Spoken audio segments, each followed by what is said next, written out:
Hello, good afternoon, everyone, and welcome to today's webinar. We'll just give it another minute for people to join.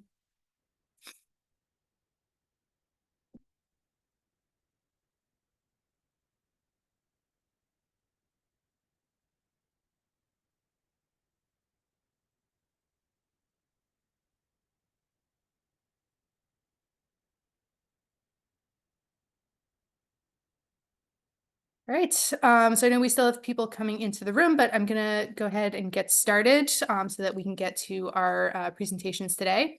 So thank you for joining today's webinar for the NASEO-NARUC Microgrids State Working Group. We do want to thank the U.S. Department of Energy, Office of Electricity for supporting this initiative. And on behalf of NARUC, I'd like to, of course, thank my colleagues at NASEO for helping us facilitate this effort. We could go to the next slide. So just a reminder for everyone, please remain on mute during the webinar. We would appreciate it if you could enter your name and affiliation, just so we know once we get to the Q&A who's asking questions. There is I believe a Q&A box or a chat box that you can enter questions into at any time. And then we will have hopefully about 15-20 minutes at the end of the webinar to go through those. I think we can go to the next slide. So we're going to hear from three presenters, and I will let our moderator today, Chair James Van Nostrand from the Massachusetts Department of Public Utilities, tell you a little more about them. So I will go ahead and pass things over and encourage everybody to be thinking of questions as we go through the presentations. So Chair Van Nostrand. Thank you, Kara. Good afternoon, everybody. It's a pleasure being here. First, let me tell you a little bit about what this webinar is about. Due largely to the expansion of artificial intelligence, need for energy-intensive data centers is growing. This growth has prompted more interest in microgrids to meet electricity demand, accelerate decarbonization, and ensure reliability. This webinar will explore some of the considerations and questions about resilience, affordability, cost, and potential policy regulatory barriers for installing microgrids at data centers.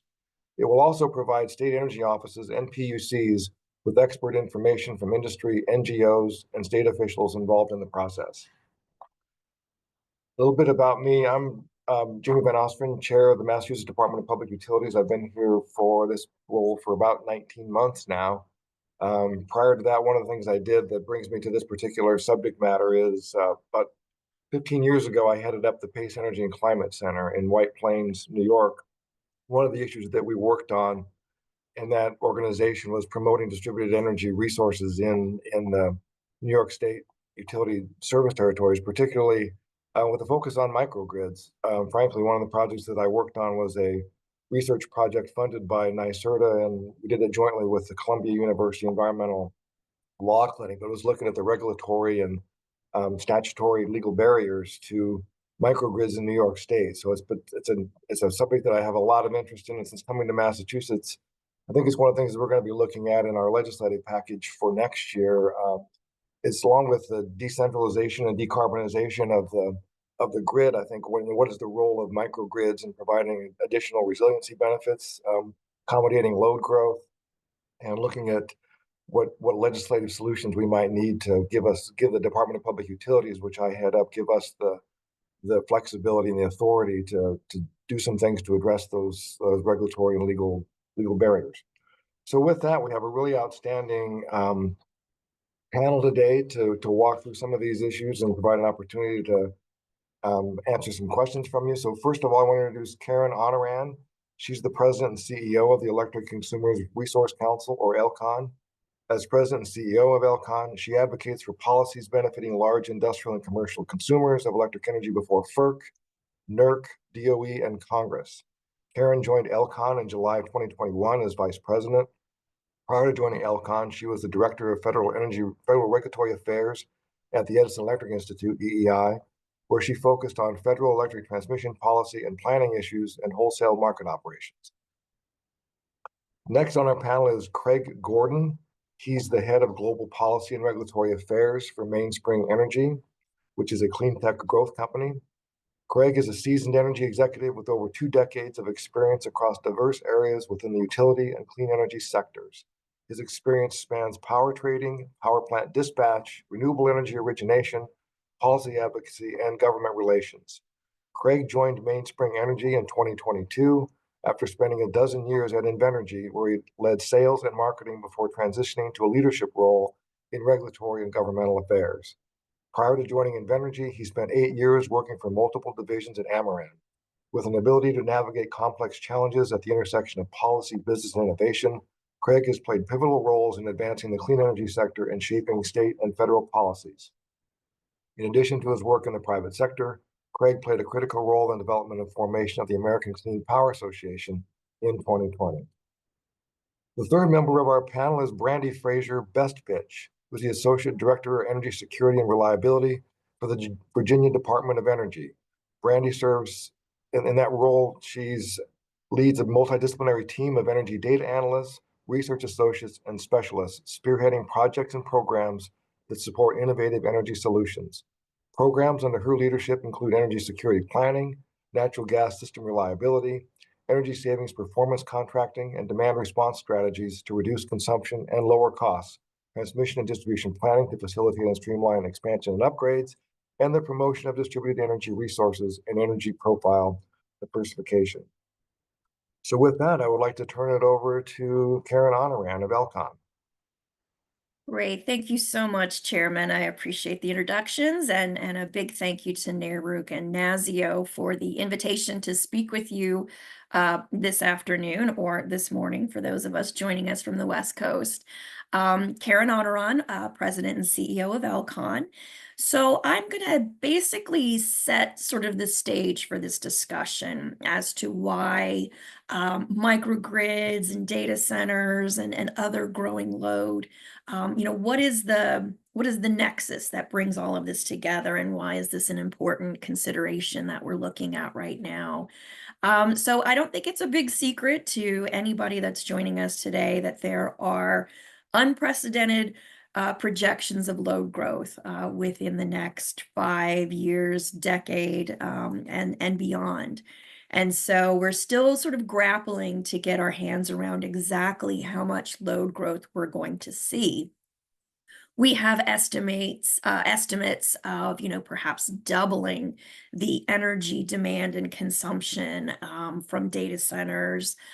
Similarly, for large manufacturers, we've had a lot of investment coming in, not only from the federal government, but private investment that is looking and bringing manufacturing as well as data centers sort of as the innovators of AI and trying to train those machines and get ahead of the curve on that. So we are seeing a lot of programs that have really spurred this growth in energy demand. And we're all still, like I mentioned, trying to get our head around and our hands around exactly what this load growth looks like. But when we look at the issue of microgrids, why is this something that data centers or other large consumers are interested in? And I think what is happening is we're seeing such unprecedented load growth that we weren't exactly prepared to meet that growth. And it is looking like it is a very expansive growth in that sector, both data centers, manufacturing, AI, crypto, that due to our current regulatory environment, supply chain issues, other things like that, it is very difficult to meet that demand under the regulatory framework that we have now and sort of the process we have. So when we look at this increasing load growth, it's coming quickly. It's coming within the next 2, 3, 4, 5 years, where we're going to see some of these big number increases, something on the level of 36 gigawatts of additional usage just within the next 5 years. They're also projecting that data centers may actually consume up to 10% of all US consumption of energy in about the 2030 year area. And so this is coming quickly. Unfortunately, what is happening on the regulatory side is not meeting the urgency and the sort of expediting this growth, because we're seeing some issues with access to available generation. So we've got interconnection queues that we've been talking about for several years, how backlogged they are. We have enough in those generation queues to meet future demand, but how much of that is real? How much can get cleared in an interconnection queue in time to meet this new demand? There's a lot of question that that's going to happen. We've also had a lot of both regulatory and economic and environmental pressures to retire certain generation resources. So we're seeing less and less generation availability for all consumers, not just the large consumers. And then second of all, the need for the infrastructure. So we're looking at transmission systems to connect us to these resources when they do finally get to the system. And that can take anywhere from 7 to 10 years in a best case scenario to get transmission built to connect growing load to generation and access the grid. And so the timelines are absolutely mismatched, and we need to stay ahead of the curve on a lot of this innovation that we're doing, both in manufacturing and in data centers. So microgrids are presenting one of many tools in the toolbox that large loads are looking at to sort of beat that timeline or get around that timeline. So, to the extent that connecting to the larger grid, we need to find the generation that we can connect to that is available for data centers and manufacturers, but also getting that infrastructure built. And it's just, we are unfortunately coming quicker than that can happen. And so microgrids provide an opportunity to work directly with our utilities or work directly with generators and get that generation and that infrastructure built just for the data center load or perhaps a manufacturing facility, as a way to make sure that that demand is being met without negatively impacting other consumer classes, whether that be residential customers, other retail customers. We want to make sure that we are not negatively impacting those classes.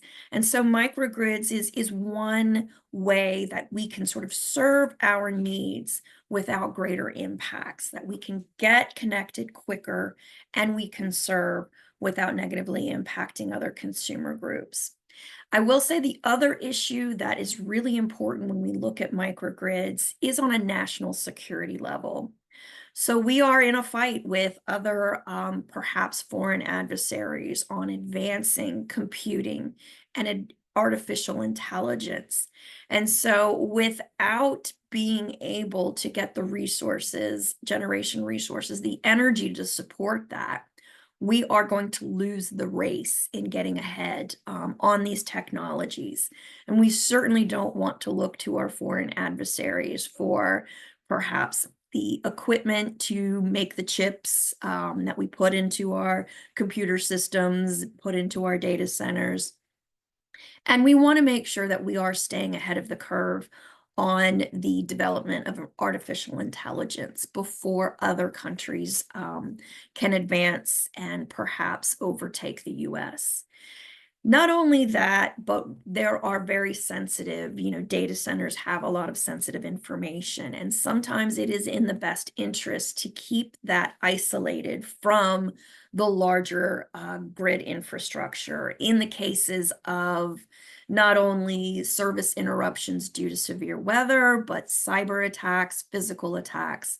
There are a lot of unfortunate threats to the US grid. And so for the issue of national security, microgridding offers another insurance policy of not only being able to get the energy that we need, but being able to isolate from the larger grid to protect some of our very, very sensitive operations.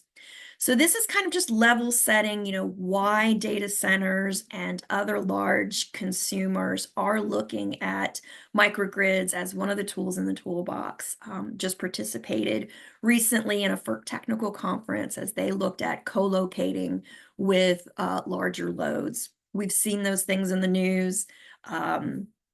Big data companies are actually going on to retired nuclear sites to re-energize some of that.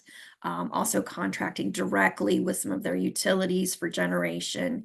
So we're seeing a lot of different options out there because I think there is a lot of concern under the framework we have right now. We're not going to be able to meet this projected load in the timeline that is necessary to make sure that we stay ahead of the competition and any sort of adversarial foreign entities that may have ill will towards U.S. economic growth and prosperity.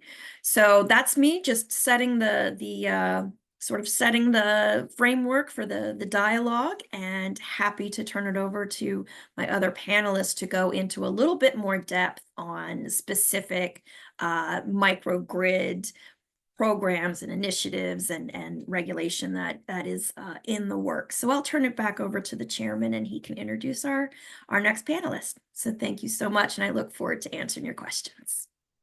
Thanks very much, Karen. Craig, can you give us some of the perspective of Mainspring and some of the clean tech companies on this issue?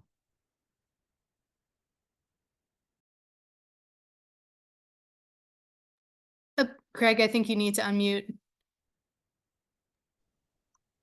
Sure do. Sorry about that.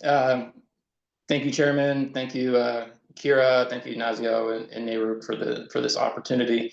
I do work for a company called Mainspring Energy. We're a Silicon Valley-based clean tech company that actually produces power generation that is very, has come along at the right time for this moment of explosive demand growth and the need for alternative options to the grid. So with that, I'll go to the next slide. I'm going to run through these slides pretty quickly.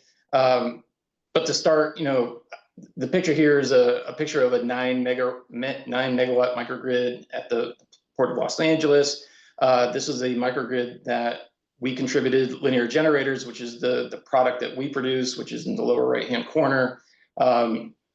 We contributed 3 megawatts of linear generators to 18 megawatt hours of batteries, basically to create a microgrid that could charge 96 EV trucks around the clock or simultaneously as the need may be. And what we did here is went from A to Z inside of 6 months. And what that did was cut out at least 2 years of delays between which the need was there and the utility could bring power to that particular area. So it was a huge time saver for the customer who happened to be Prologis, who was trying to serve the needs of its customer, Maersk, which is the transnational shipper. So nice success story there. Let's go to the next slide. Just real quick, again, level setting on terms, grid versus microgrid. I'll say this all with respect to microgrids. From an ownership standpoint, it's simple. There's a single owner. From an age standpoint, they're pretty shiny. They're pretty new compared to the grid. Condition, they're high tech. Relationship to the load, it's integrated with load as opposed to independent. The operations are very simple compared to having a entire industry kind of built up around the grid that requires major federal regulatory organizations to maintain reliability and make sure everything is done fairly. From an operational standpoint, or from a generational model standpoint, our generation is co-located to the load as opposed to central plant or central station generation, which has been the norm for the grid for the last 100+ years. And then, as Karen noted previously, like the key issue we're facing, as a country with this explosive growth is the time to connect. And so I think what differentiates microgrids from just the grid right now is the time it takes and the expense it takes to connect to the grid. as the chairman noted, I worked at Invenergy for 12 years, and one of the things that I noticed as a renewable developer was the time period it takes to, go through the queue to get a project from development stage to online. It can be a matter of 3 years, but more likely it's going to be a matter of 8 to 10 years. And now we're seeing the same situation play out on the demand side, where it used to be the case that you could just sign up as a load to the local utility and you had immediate power for your facility. Now, in places like Santa Clara, California, where there's a lot of data center interest, the wait time to connect the new load is 7 to 10 years. So it's a situation that has been aggravated on the generation supply side as well as the demand side, and it's a really tough problem to solve, absent the ability of microgrids to come in and at least provide part of the answer. So we'll go to the next slide here. Again, some of the stats around the explosive growth of demand around AI, around data centers. You can read that kind of to yourself, but it's coming quick, and as Karen noted, like up to like 36 gigawatts of new demand coming from data centers, AI, and crypto in the next couple of years. Like it's happening fast, and you juxtapose that against a 15-year period where demand was flat, a 15-year period where baseload generation was being retired for environmental and economic reasons, and 15 years of wind and solar kind of filling the gap, but not being a dispatchable capacity. And suddenly someone turns on the dial for new demand, and there's just no way to solve that. So let's go to the next slide. So really what it is from a data center's point of view is it's really survival of the speediest. The faster you can get connected to the grid, the faster you can turn on your data center, the faster you can turn up your revenues, turn up your profits, and be relevant. And what we're seeing is it's really hard to do that right now. There's intense competition among the data center developers themselves. It's something that's not always talked about, but like there's intent, cutthroat competition. There's secrecy involved in developing these data centers. People are always looking for the angle. Where can I get power? Where can I get gas? Where can I get land? Where can I get, the logistical system to work out? So it's a fascinating industry to be, a vendor to, and there's so much at stake. And if data centers can't get, customers, they can't get power, they're out of business, they're irrelevant, game over. So that's kind of what we're seeing, and it moves very fast. So let's go to the next slide, because we actually have some anecdotes from customers that we've talked to. On the left here, I have customer contracts that I can't fulfill because I don't have the power. I have data center inventory, but no power. We're at risk of losing customers. Our sales team is constrained on what they can sell to data center, needed, demand, and we're concerned about them leaving. So there's, these are all anecdotes that we're hearing directly from, colo providers, edge providers. Everyone is kind of feeling the same pressure. It's power, and can you get it to me fast? And let's go to the next slide, because I think there's a pretty interesting example here. It's a colossal example. It's about XAI, and you may have seen this guy's picture somewhere in the past, but Elon Musk basically in the span of 4 months went from 0 to having a fully built data center that is worth about $2.5 billion in terms of the cost of the NVIDIA chips that are in it. And so what did he do? He knew he was losing to OpenAI. He knew that OpenAI was going to do a big project next year, and he wanted to get ahead of OpenAI because he knew he was losing the race. What did he do? He went and found an empty building adjacent to natural gas, adjacent to water, and adjacent to power. Unfortunately, it was only an 8-megawatt substation, and so we had a problem. How do you build the world's largest supercomputer on 8 megawatts of generation capacity or transmission capacity? And so what he did was he brought his own generation to the problem. He solved his own problem with generation. Turns out it annoyed a lot of people in the Memphis area when he went and did this. Only someone like Elon Musk can get away with something so extreme. So it's a corner case, but it is illustrative of what people are willing to do in the chase for relevancy in the data center, the AI world that we're all living in right now. So he brought in his own mobile natural gas powered turbines. He inked a deal with TVA to upgrade the transmission substation. It's going to do 100 megawatts ultimately with TVA. He'll most likely continue to use the turbines he brought on site as backup as necessary. But ultimately, he did this in 122 days, which is a remarkable amount of time. It's basically going back to what were you doing at the beginning of August compared to today. This whole thing was done in that time period. So massive expense, a massive problem with the lack of power, solved only by the fact that he was able to bring his own generation capacity. So kind of an extreme example, but I think it tells the story of kind of where we're at in what's at stake for players like this. So let's go to the next slide.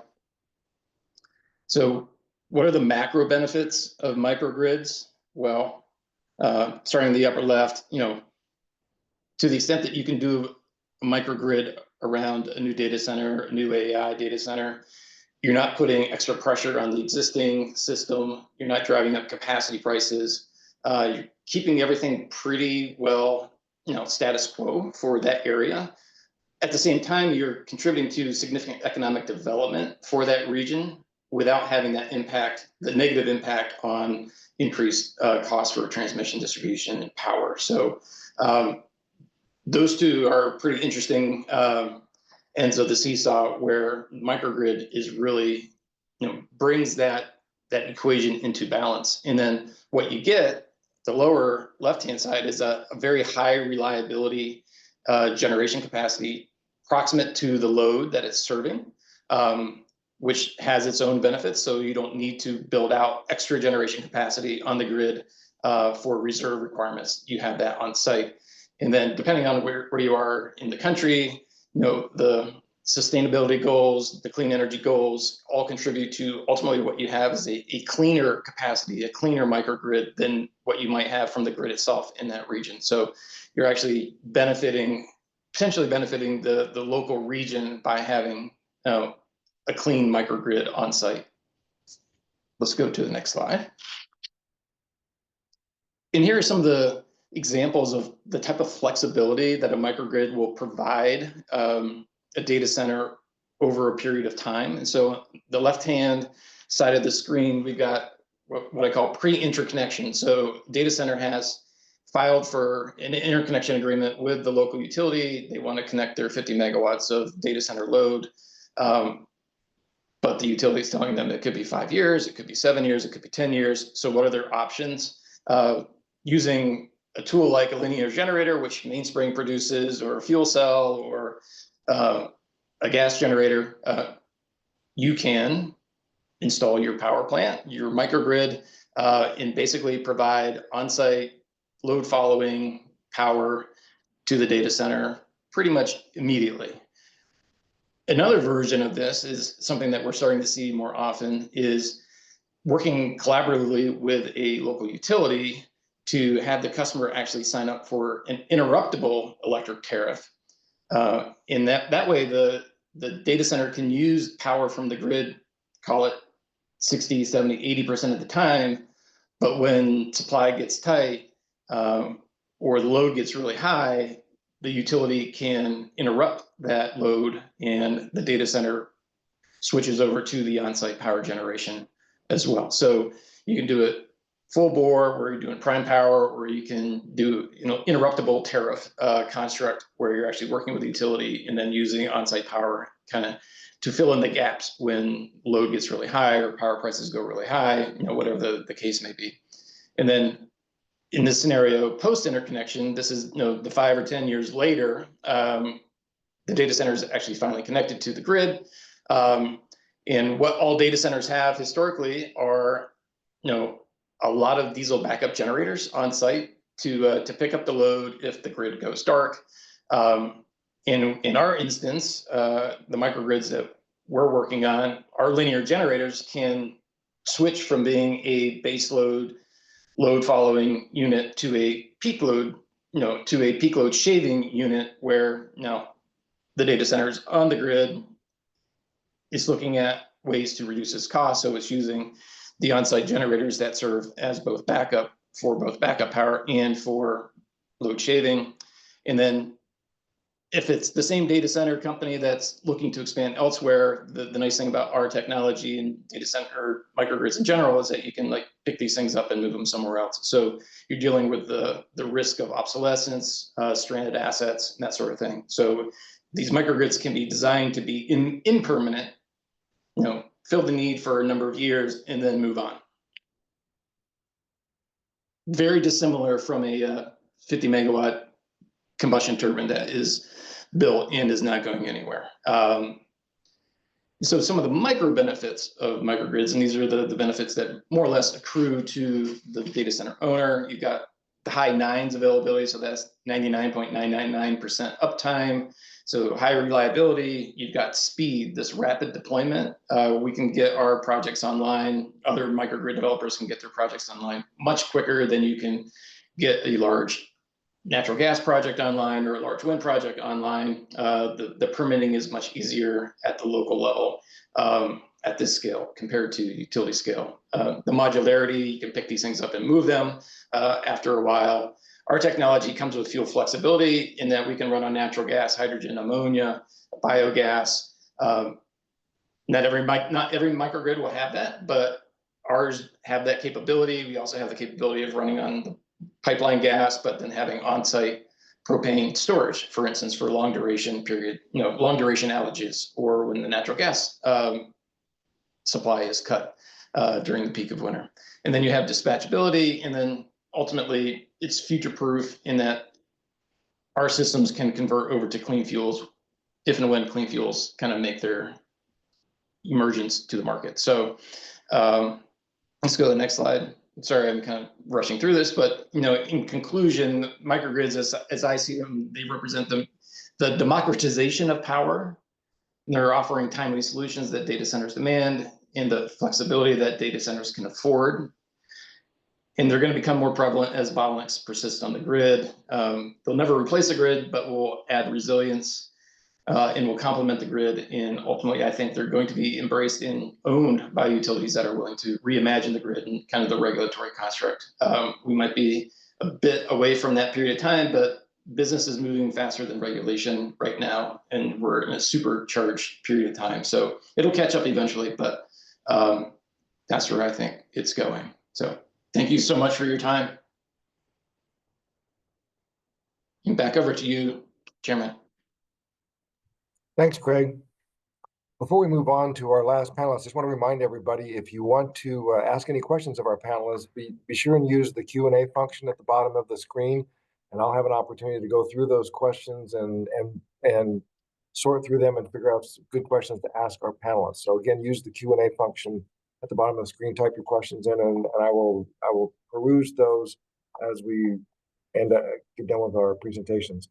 So next, with the state perspective, we've got Brandy Fraser with Best Pitch. So Brandy, I think we're all aware of sort of the large data center load that seems to be landing in Northern Virginia. So maybe you could tell us a little bit as a state energy official, how you're responding to those challenges.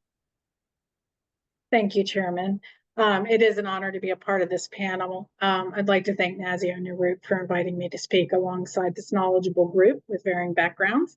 And as the Chairman alluded, I will hopefully round out the panel by offering a state's perspective on this important topic as we work together to address these challenges of unprecedented load growth and implement possible solutions. Next slide, please.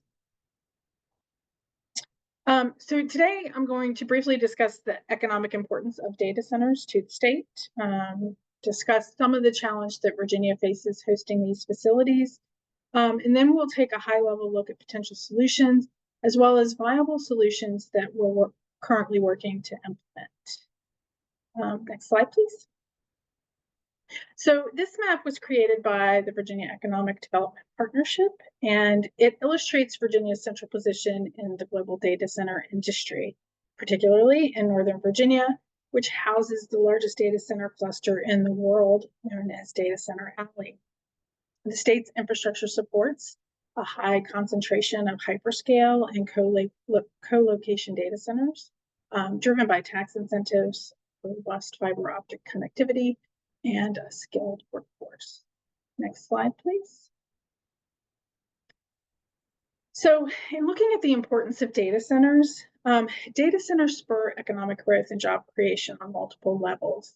In construction jobs, building data centers requires a skilled workforce, leading to temporary construction jobs. But once they're operational, data centers provide employment opportunities for IT professionals, engineers, and facility managers. They also bring indirect economic benefits by driving demand for local services such as energy infrastructure, telecommunications, real estate, logistics. Data centers often drive investment in better infrastructure, such as high-speed internet, power grids, and road networks, which benefit other businesses and residents. They also contribute to the state's economy through property taxes, sales taxes on equipments, and utility taxes. They spur development benefiting local economies. They're a catalyst for attracting other tech companies, creating tech clusters, and they provide a tech-friendly ecosystem which drives further innovation and economic diversification. They require digital transformation and connectivity, which enhance internet connectivity and digital services in the region, which is also vital for businesses, schools, hospitals, and consumers. Data centers underpin industries such as e-commerce, cloud computing, and artificial intelligence, supporting economic growth by enabling digital transformation for businesses. They also provide global competitiveness. Hosting a data center boosts the state's reputation as a forward-looking tech-friendly region, attracting further global investment. Next slide, please. Data centers also pose unique challenges for the common, as we've seen from Karen, Craig. They require high energy consumption. Data centers are very energy intensive, consuming vast amounts of electricity to power servers and maintain cooling systems.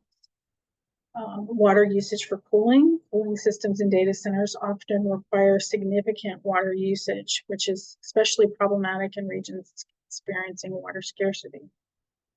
Land and resources require substantial physical space and access to reliable infrastructure, roads, electricity, and telecommunications. This creates competition for land resources.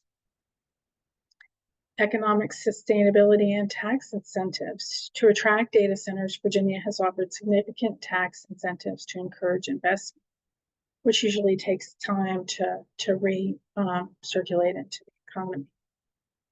But by addressing these challenges through strategic planning, investment in innovative energy solutions, and community engagement, the state can balance the benefits of data centers with these potential challenges.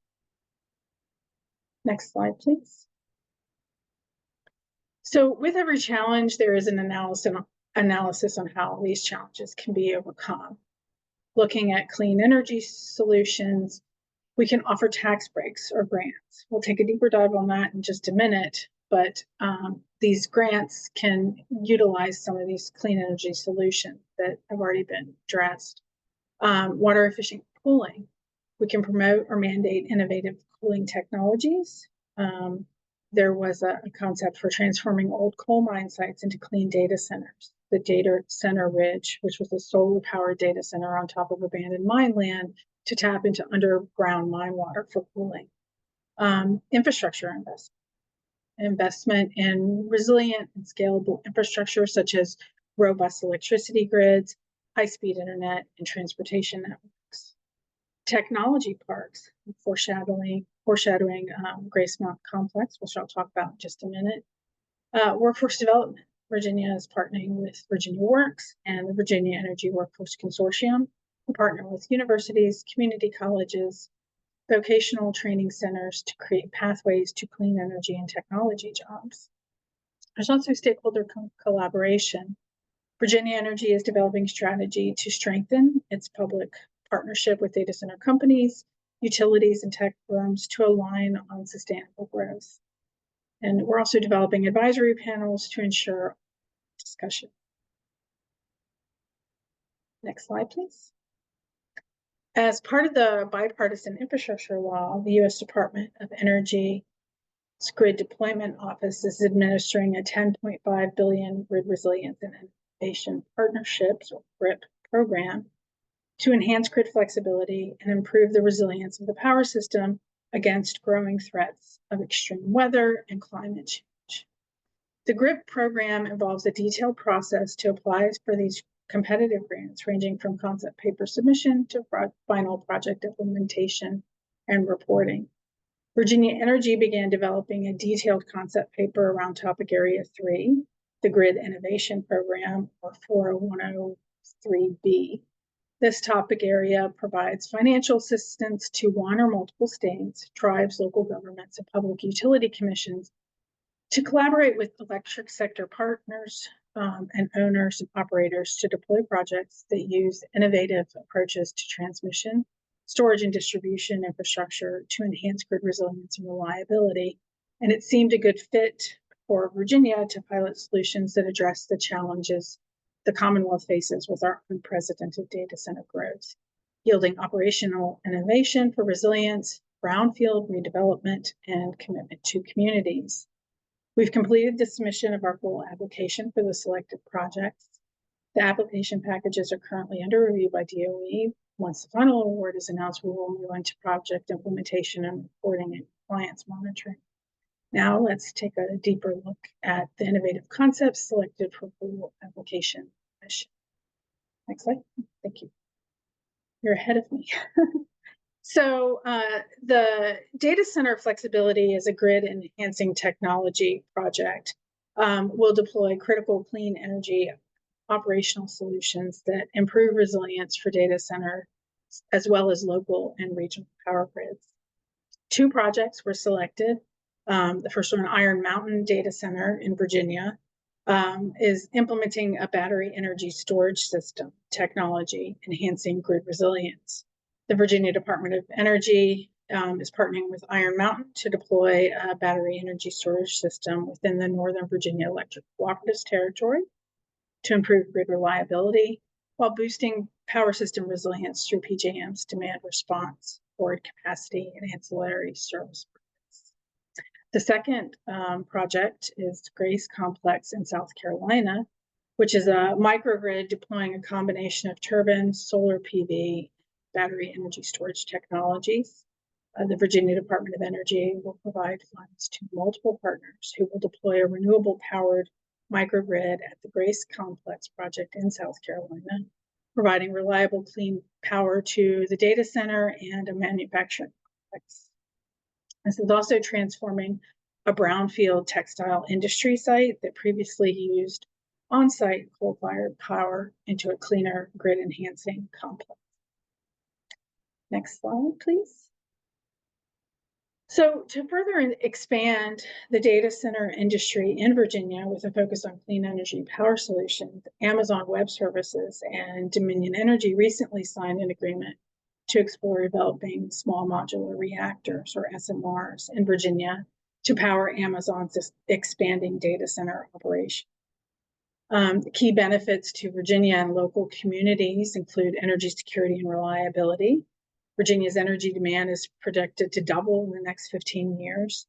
SMRs could provide a stable 24/7 power source that supports the state's infrastructure needs, especially critical data centers that require that uninterrupted electricity. It also provides economic growth. Virginia is already a hub for the nuclear energy industry with a strong workforce skilled in nuclear technology. This agreement could position the state as a leader in next generation nuclear energy, potentially attracting further investments, creating high-skilled jobs. Environmental, by focusing on SMRs, which produce zero carbon, this initiative supports Virginia's clean energy goals and reduces reliance on fossil fuels. Innovation and national security. This partnership highlights the strategic importance of advancing nuclear technology in the U.S. for energy resilience and global competition. This agreement is an important step in exploring how advanced nuclear technologies can support both Virginia's economic goals and our sustainability target. I think that's it. Next slide, please. Yeah, so look forward to further discussion. Thanks, Brandy. Again, for members of the audience, if you want to ask any questions, be sure to use the Q&A chat function at the bottom of the screen and just type your question in there, and I'll be going through those and pulling out a few for our panelists to answer. Let me start off with the question for Karen. I know you made a mention of sort of the failure of the regulators, I guess, to make sure that we're building this infrastructure fast enough. I just want to say I just came from a ceremonial bill signing today in Massachusetts where we signed a climate bill that actually fast tracks the work in siting and permitting of clean energy infrastructure. So we're on it. It is definitely a pressing need. So I'm wondering for the LCON customers, what's the attraction of microgrids? Is it primarily for the resilience benefits, the increased redundancy, or is it just a matter of we just need electrons fast? Great question, Chairman. And I think it really is, I think, as you know, we've heard from Craig and Brandy, really the impetus on that is from this perspective of getting the electrons we need as quickly as we need them. You know, we are missing out on economic growth to the extent that we're waiting for generation to clear the queue, we're waiting for the infrastructure to get built. And so we're really, you know, talking with our local utilities, our merchant generators, our merchant transmission developers, just to see, you know, is there a way to get this done? Sort of, you know, we don't want to go outside the regulatory framework, but, you know, with just the red tape that we're seeing, it really is a matter of getting the energy that we need in short order, rather than waiting to interconnect to the grid. Even as customers, we're, you know, as Craig pointed out, not only are we waiting for generators to connect, but even large loads connecting to the grid is a long process. And so we really need to try to look at that now. Again, there are other economic and security resiliency considerations that are icing on the cake when we talk about microgrids. But I think initially it really is looking at the future of how do we need the data center industry to grow, the manufacturing industry to grow, and how do we get that energy to make sure that we're staying on pace and ahead of the competition. Thanks, Karen. Question for you, Craig. I think the one example project that you had was what, 9 megawatts. I just wondered how easy is it for you to for Clean Spring to scale up those projects, for Mainspring to scale up those projects for like a 50 megawatt data center type load. Is that feasible for your company? Oh, for sure. Yeah, the example Port of LA was just that we're actually working on a 50 megawatt project for a large utility in the Rocky Mountain area right now that has a community that is behind a single transmission line, is highly vulnerable to wildfire risk, and they need, you know, basically a microgrid with redundant fuel to be available if and when a wildfire hits or natural gas supplies are cut, or both, because the community is at risk of either, and those are high probability risks at this point. So we're working on that right now. So that's about 200 of our units, but something that we can ramp into. And we're actually going to be building a manufacturing facility in Pittsburgh, thanks to the Department of Energy, which awarded us a $87 million matching grant a month and a half ago. So Nice. Good days ahead. So since siting and permitting is fresh on my mind, what kind of you've experienced a similar sort of siting and permitting delays installed your facilities at locations for microgrids? We've not experienced that, and it could just be because our technology, the linear generator that our company produces, is a very low emission, high efficient piece of power generation equipment. And so we're like in Los Angeles, we're running behind grocery stores 24/7. Our emission profile is so clean, we're beating the grid in places like LA. So we're not running into long air permitting regimes in places in California or anywhere else. I think we've got air permits in 18 days in Texas. So it's pretty quick for us. And our units aren't highly visible. They can be tucked into a corner. They can be surrounded by a fence. And so I think that's kind of the appeal of a lot of microgrids around load is like, they're not wind turbines, and they're not 300 and 400 feet in the air, and they're not taking 100 acres of once cornfields and making it into a solar field. Like I lived that life at Invenergy. It's brutal to develop big wind, big solar, big storage. Like it is brutal. Microgrids are such a faster path to getting power. And I'll also note that data centers don't want to be in the power business. They've made that pretty clear to us. They just want to connect to the grid and be done with it. And so this is a huge impediment to their growth strategy. And so they're just looking for solutions anywhere they can get them. And so if you can bring power, you can get permitted, you have a decent chance of success. Wow, thanks, Craig. So Brandy, you had a slide about SMRs. I'm just curious, how soon do you see those SMRs come online? Can it be fast enough to really help with this immediate load growth that we're looking at? That's a good question, and we're hoping with that support from the private sector, Amazon Web Services can help kind of expedite that process. Virginia has existing advantages in nuclear. We have 2 existing nuclear facilities that have combined capacity of 3.2 gigawatts and contribute approximately 30% of the Commonwealth's electrical energy annually. We also have a large cluster of nuclear companies in Lynchburg and Central Virginia, includes Framatome and BWXT. We also have a national lab, Jefferson Lab, which is operated by the Department of Energy and Newport News, which conducts research in atomic physics. The Norfolk Naval Station, who services the U.S. Navy's nuclear submarine fleet, which are already using that SMR technology. So we feel like we have that advantage. We also have a long standing with the nuclear community with those power plants, but in 2013, we established the Virginia Nuclear Energy Consortium Authority, which was established to advance nuclear energy through research, workforce development, and economic growth.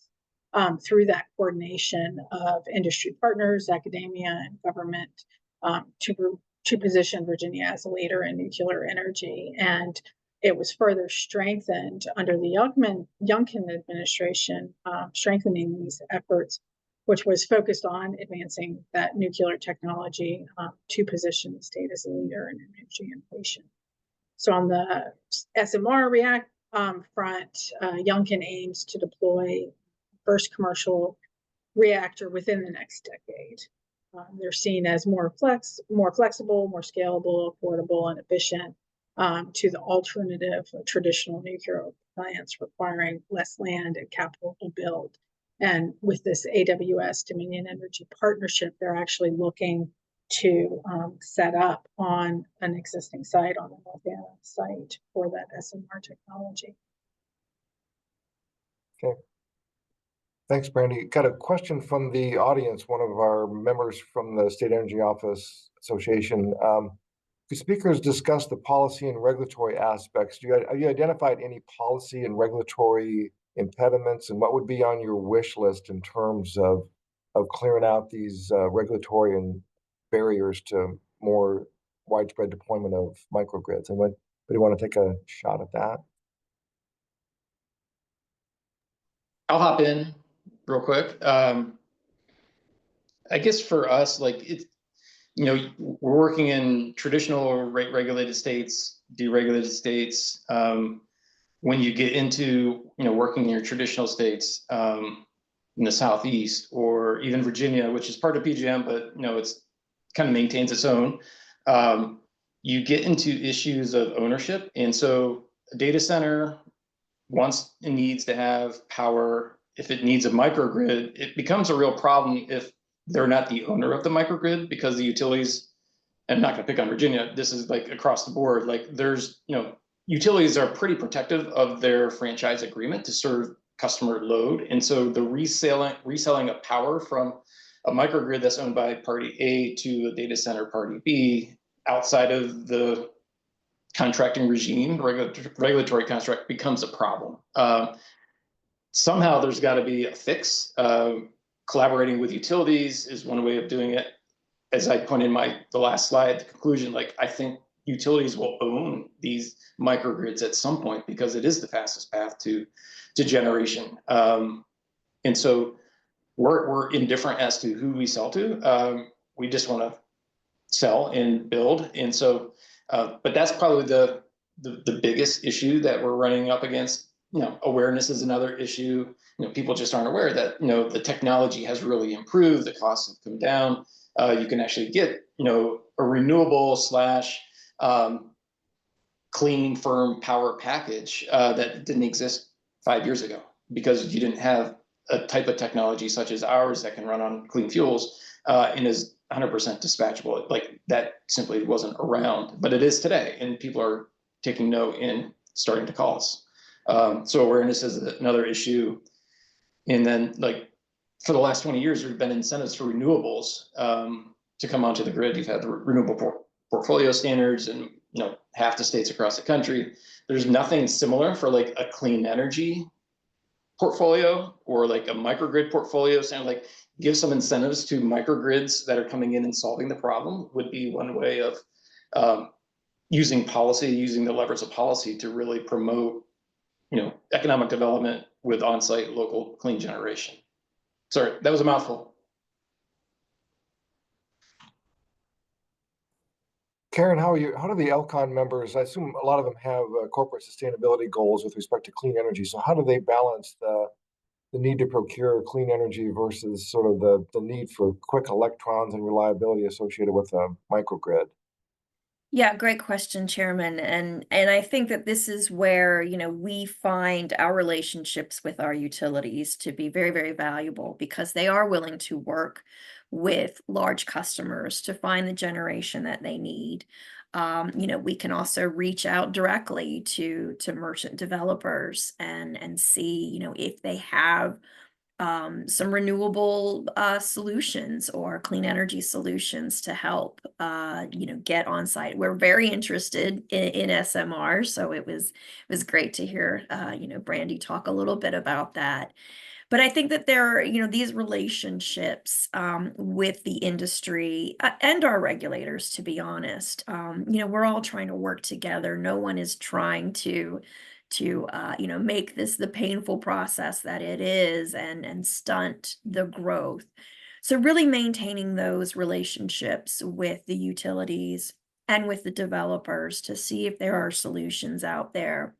And, I will just say on the regulatory front, and I made this point at the technical conference at FERC, is that microgrids just are one solution.